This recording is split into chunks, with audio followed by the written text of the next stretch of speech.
क्योंकि समष्टि एक क्या होते संग्रह है, एक समूह है ना, समूह होता है। जहां बहुत सारे रहते उसका नाम है समझ, ऐसे होता उसका है। लेकिन समाज किसे कहा गया?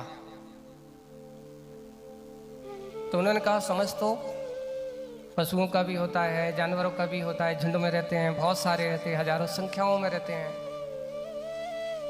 लेकिन समाज जो होती है उसको कहा जाता है जहां एक दूसरों की परस्पर में सहयोग का भाव हो, उसका नाम समाज है।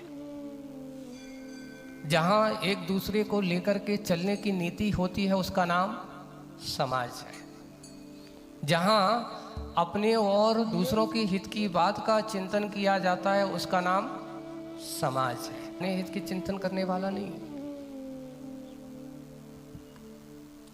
इसलिए कहा समाज समग्रता पर आधारित होती है, एक दूसरे के सहयोग से चलती है।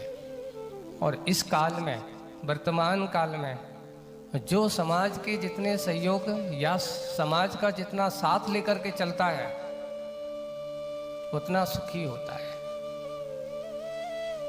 अब थोड़ी सी कहीं हम छोटी छोटी सी बातों को पकड़ करके बैठ जाएं, अटक जाएं, तो होता क्या होता है? इसमें उसका किसी दूसरे का हित नहीं है, दूसरे का कुछ नहीं है, होता उसी का है।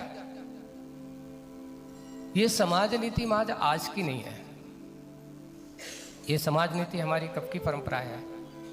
आज से युग के आदि में उठा करके देख लो, बड़े बड़े राज शासनों में भी उठा करके देख लो। राज शासनों में भी हमेशा राजा भी नतमस्तक हो जाता था प्रजा के सामने। क्यों? कभी कभार राजा कह दे और प्रजा के अनुकूल ना हो तो राजा भी कहता मैं करूं क्या, क्योंकि जो हमारी बात नहीं माने तो वो राजा किस काम का। राजा वही होता है जो प्रजा को बारे में सोचता है कि ये प्रजा को कहीं मेरे